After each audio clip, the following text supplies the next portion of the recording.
guys, my name is Christian Paul, and in this video I want to have a little bit of a rant, because what I've found is that the way the ATAR system is structured is actually setting us up to create some really bad people out of our students. Check this out.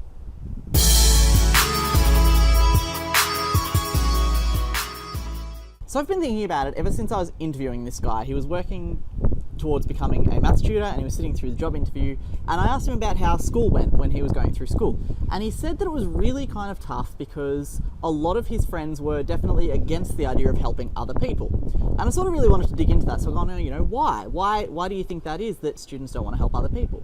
And the answer really simply was because the ATAR is a competition, and these people did not want to help people to rank better than where they are. So the way the ATAR is defined is actually set to work against students. It's set against teamwork. It's set to do the exact opposite of what we want to foster in students.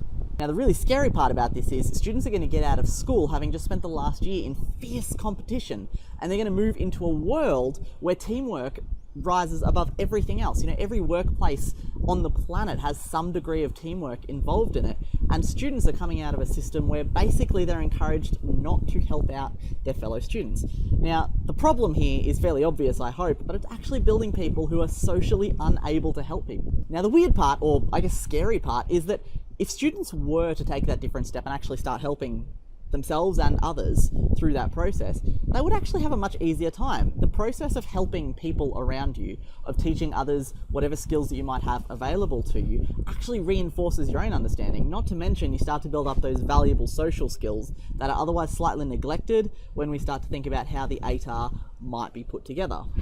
So what we really need to think about is we need to start thinking in terms of being able to help each other. Now, I know that seems a little bit fluffy and a little bit corny, but hear me out. The idea behind helping other students is actually going to increase your own understanding and your own confidence in whatever subject matter you happen to be studying.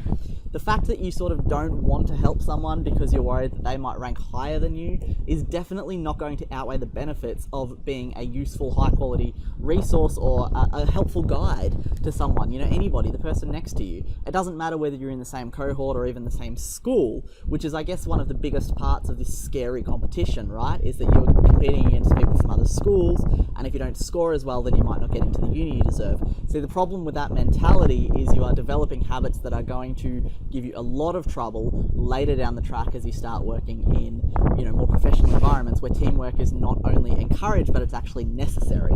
So it really just frustrates me as someone who, you know, actually works with students to see that they don't want to help each other. I'm a big advocate of things like study groups, you know, students working together, helping each other out, teaching and learning by teaching. All this kind of stuff is going to be a huge asset to you, especially as you move up through the year levels and start to get towards that all-important ATAR. If you don't develop some of these skills and start helping out the people around you, you're going to shoot yourself in the foot, because not only is it not really making a difference in the grand scheme of the ATAR, but when you get out of school, you're going to find yourself having a much harder time working as part of a team and developing those good communication skills, those good social skills, all that kind of really great stuff that employers are going to really, really look at. Not only that, but the ATAR system as a whole is just going to hold you back.